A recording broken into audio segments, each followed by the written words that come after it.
मित्रों नमस्कार, अनिल वत्स मीन राशि की बात करेंगे। मार्च का महीना जिसे अंग्रेजी में पाइसेस भी कहते हैं, कैसा रहेगा, कितना आएगा आवेश और जोश, और घर की स्थितियां कैसी रहेंगी, हस्बैंड वाइफ के रिलेशन में क्या क्या तनाव हो सकता है जिससे परेशानियां हो, और चरित्रहीनता हमेशा ही दुखदाई होती है, इसका भी हमें ध्यान रखना होगा। और ऑफिशियल वर्क के अंदर क्या क्या होंगे फ़ायदे, बॉस के साथ कितनी अंडरस्टैंडिंग होगी, और यदि आपका अपना ही काम है तो उसमें क्या क्या होंगे हमें फ़ायदे। पहली, दूसरी, तीसरी तारीख की चर्चा करते हैं। पहली तारीख को मंगल मेष राशि में प्रवेश करता है। प्रॉपर्टी के पॉइंट ऑफ व्यू से कुछ फायदे होने वाले हैं। इलेक्ट्रॉनिक के कार्यों में फायदा होगा। पुलिस में या मिलिट्री में है उसमें भी नेम फेम की और यश की प्राप्ति के योग बन रहे हैं। 2-3 तारीख की स्थिति में याज्ञवल्क्य की जयंती है। 3 तारीख की वो एक बहुत बड़े विद्वान थे, तर्कशास्त्री थे। उन्होंने सभी पंडितों को हराया तर्कशास्त्र में, और बदले में उन्होंने गायें और सोने की प्राप्ति उन्हें राजा जनक से हुई। उनको प्रणाम करते हुए आगे चलते हैं। 4-5-6 तारीख को देख लेते हैं। 4 को शुक्र वक्री हो जाते हैं। शुक्र का आपकी जन्म पत्री में विशेष रूप से 2nd house, 3rd house and 8th house से रिलेशन है। दोनों आयु के घर हैं, जिम्मेदारियों के घर हैं, तो आपको बहुत ध्यान से सोच समझ के घर में वाइफ के साथ किसी प्रकार का झगड़ा या किसी अन्य स्त्री के साथ भी कुछ ऐसी बातें नहीं होनी चाहिए कि जिससे वो तनावग्रस्त हो जाएं। ये इंपॉर्टेंट रहेगा। 5 तारीख को होला अष्टक प्रारंभ हो जाता है। होली से पहले के 8 दिन कोई भी शुभ काम इन दिनों नहीं करते हैं, ऐसा शास्त्र कहते हैं। 6-7-8 तारीख को देखते हैं। 6-7-8 तारीख की स्थिति, कुछ मन में व्याकुलता है, कुछ जिम्मेदारियां हैं, उसे पूरा करना है, वो नहीं हो पा रही पूरी, आप सोच के परेशान हो रहे हैं। हो सकता है घर में कोई विवाह इत्यादि के दृष्टिकोण से कोई लड़का या लड़की दिखनी हो, तो अपने ही परिवार में इन्हीं रिश्तों के कारण कुछ परेशानियां भी दिखे जा रही हैं, ऐसा महसूस होता है। आगे चलते 7-8-9 तारीख की स्थिति को देखते हैं। 7-8-9, 8 तारीख में गर्लफ्रेंड या बॉयफ्रेंड के साथ मुलाकात, कहीं घूमने फिरने के योग, समय अच्छा कट जाएगा।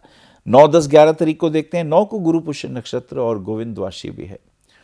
गुरु पुष्य नक्षत्र के अंदर कोई साधना की जा सकती है, कोई ध्यान किया जा सकता है, प्रभु का आशीर्वाद दिया जा सकता है, ये एक बहुत महत्वपूर्ण। इसी के साथ साथ 10-11-12 तारीख को देख लेते हैं। 10 को बुध का मीन राशि में प्रवेश हो जाता है। बुध यहाँ नीच के हो जाते हैं, लेकिन लगन में शुक्र के साथ होने से उन्हें नीचता भंग मिलता है, अतः मान सम्मान और धन की प्राप्ति के योग बन जाते हैं। चलिए आगे चलते हैं। 12-13-14 तारीख को देखें। 12 तारीख को होलिका दहन है। जब होली जलाई जाती है 3 परिक्रमा करिए, उसके अंदर आप कुछ भी, आप कोकोनट डाल सकते हैं, आप उसके अंदर रेवड़ी वगैरह, मूंगफली वगैरह डाल सकते हैं, और 3 परिक्रमा लेके कोई भी अच्छी बात का भाव करिए कि हे माँ, मुझे धन चाहिए, ऐश्वर्य चाहिए या जॉब चाहिए, तो माँ की कृपा से ये आशीर्वाद भी मिलने लगते हैं। 14-15-16 तारीख की स्थिति, 14 को सूर्य का मीन राशि में प्रवेश हो जाता है।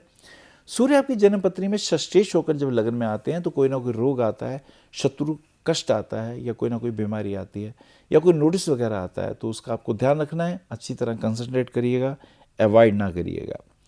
15-16-17 तारीख की स्थिति देखते हैं। 15 को शुक्र बलवान हो जाते हैं। 16 को गणेश चतुर्थी व्रत है, और 17 तारीख की जो स्थिति है यहाँ भाग्य साथ देगा। अभी तक हम संघर्ष कर रहे थे, स्ट्रगल कर रहे थे, हमें जो चाहिए था वो नहीं मिल रहा था, लेकिन अब ये समय अनुकूलता की ओर आपके लिए बढ़ रहा है, और ये आपके लिए अच्छा रहेगा।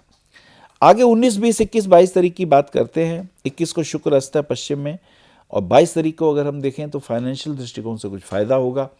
और यदि आपका काम एड एजेंसी से है, या लोहे का काम है, प्लास्टिक का काम है, तो उसमें आपको फ़ायदे के योग दिखाई देते हैं, तो it is good for you.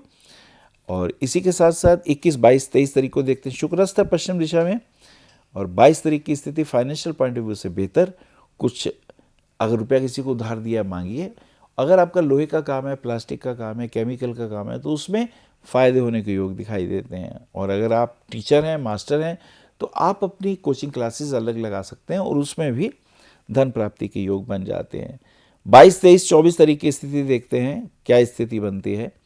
कुछ स्वास्थ्य के लिए ठीक नहीं आ रहा है, और मुझे लगता है कमर में दर्द आ रहा है और पीठ पीछे तकलीफ आ रही है, तो ऐसा भी हो सकता है कि कमर में दर्द हो, तो आप उसे ईजी लें।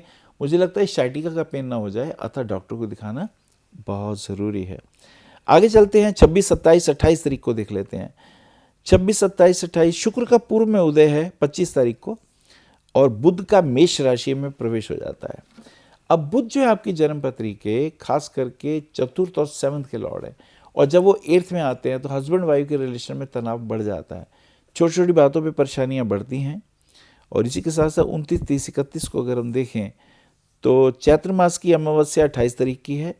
किसी ब्राह्मण को खाना पीना दीजिए, कुछ वस्त्र इत्यादि का दान करिए तो ये लाभ मिलता है। और 28 तारीख को नवरात्र आरंभ हैं और प्रतिपदा का क्षय है। नवरात्रों में आप 4 अंग होते हैं। अभ्यंग स्नान होता है, स्नान कर लिया आपने, और उसके बाद दीप प्रज्वलन भी है।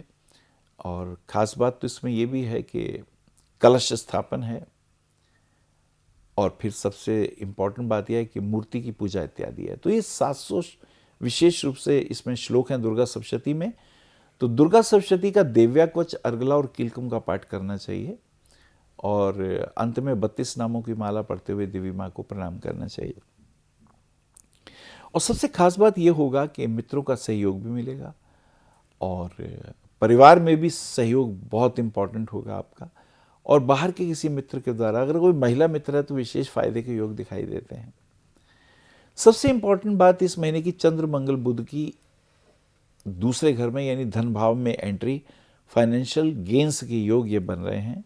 और इसी के साथ साथ जो सबसे इम्पॉर्टेंट और भी है, किसी के कारण, मित्र के कारण व्यर्थ परेशान भी ना हो, क्योंकि उनसे आपको लाभ होगा।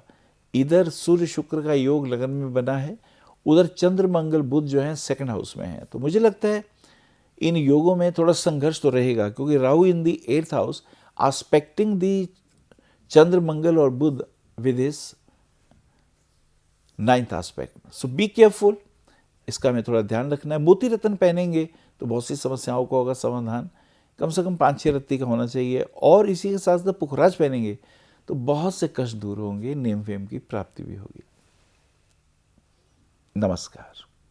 आप आचार्य श्री अनिल वत्स जी के ज्योतिष व ध्यान संबंधी प्रोग्राम www.astroanilvats.com व मासिक राशिफल YouTube पर भी देख सकते हैं। विशेष जानकारी के लिए संपर्क करें भविष्य कथन VE 279 गली नंबर 6 हरिनगर न्यू दिल्ली 110064। हमारे फोन नंबर है 9891739999 और 9818189993 और 8860006030 और 9810880002। हमारी वेबसाइट है www.bhavishyakathan.org। ईमेल है acharyaanilvats@gmail.com।